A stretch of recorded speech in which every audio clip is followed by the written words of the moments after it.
What's going on, you guys? All right, so take a look at this quick video of the deck we built, and we'll go over the pricing, everything, what I learned from this job, and what I would do differently.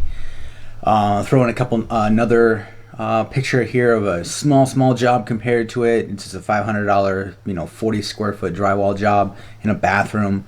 It's important to have job minimums because that job also was kind of a pain in the butt just because it was a condo. I couldn't get my trailer in there. I had to back it, drive it one way in and back it all the way out, kind of thing. So not fun, but take a look at it and we'll get back to you.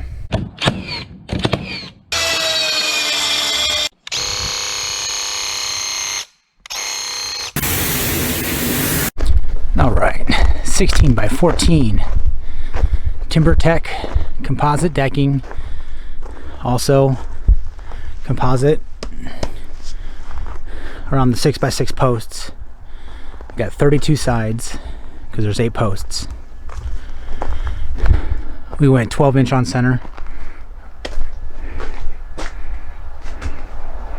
and since it's brick veneer, you're not allowed to attach it to the house. So make sure we're gonna pass inspection tomorrow. So just to give you guys a quick, what you guys would charge, each one of these boards is I believe $56, $176, something like that. You can look it up if you want to. So that's just the posts, not let alone the timber or the composite decking, the 5/4 up top. Railing with solar lights up top, and then you can see the little decorative. See if you can see the decorative underneath it. That's also custom. 2-tier fascia. You can see how he blocked it out. That was an add-on. The customer didn't like how it looked, so that was a change order. That wasn't part of the original design, but it came out nice. All right.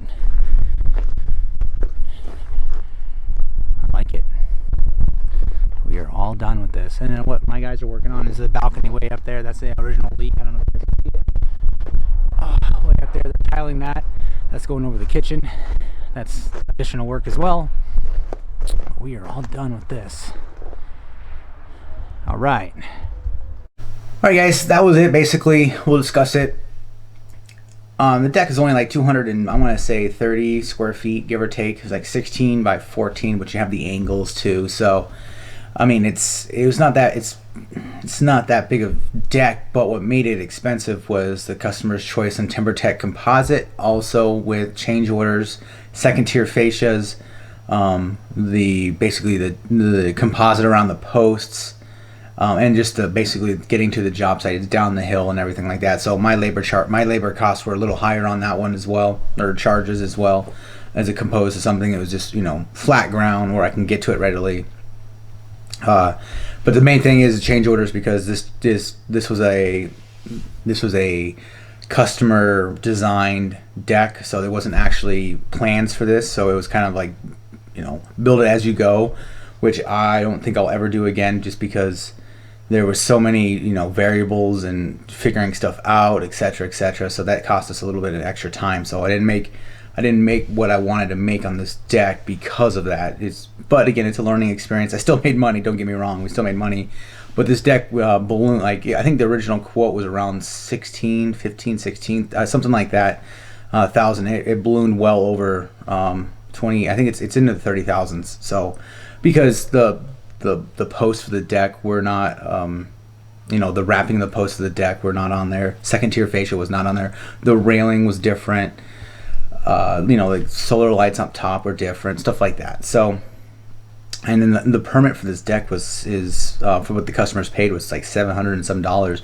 Granted, 200 of it's a bond, and they'll get back because it's in case I skip town or something like that. But that's a lot of money for just a permit for a deck. So that's change orders.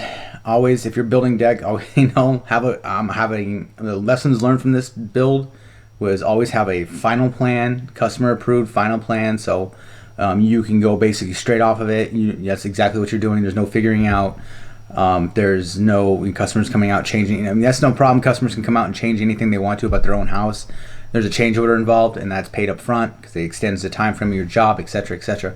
don't do change orders and expect to be paid at back end, because customers would always, they love changing stuff. Hey, I want to put a, you know, this nice little crystal chandelier, and you know, they don't realize it's going to cost like $4,000, $5,000 just to mount it because of how intricate it is, stuff like that. So change orders saved it.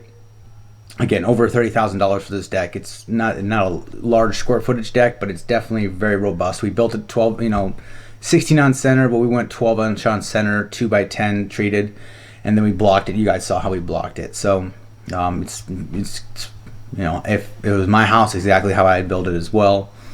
Freestanding. We didn't attach to the fascia, the brick veneer, because it's against code in our area. I think that's about it for this deck. Now the picture you'll see about the drywall, I think I've talked to this in the past, have job minimums. Customer called me up, showed me a picture of a small bathroom area, like a little, you know, nook that needed drywall fixing. You know, minimum $500. It is what it is. She said yes. You know, it was probably 3 hours, 3.5 man hours of actual work. You know, because we had to go, you know, wait for the mud to dry, come back, you know, sand it, skim it, resand it, prime it. So I think about four hours of you know, actual manpower, which is, you know, that's $500. That's $1,000 a day with 2-3 man crew. That's what you got to make for overhead for sure. Yeah, it is what it is, and she wants us back for more work, which we will at a later date. So I think that's all I have for this video, you guys. Like and subscribe. I'll throw some other pictures of the deck in here so you guys can take a look at it, and we'll see you on the next one.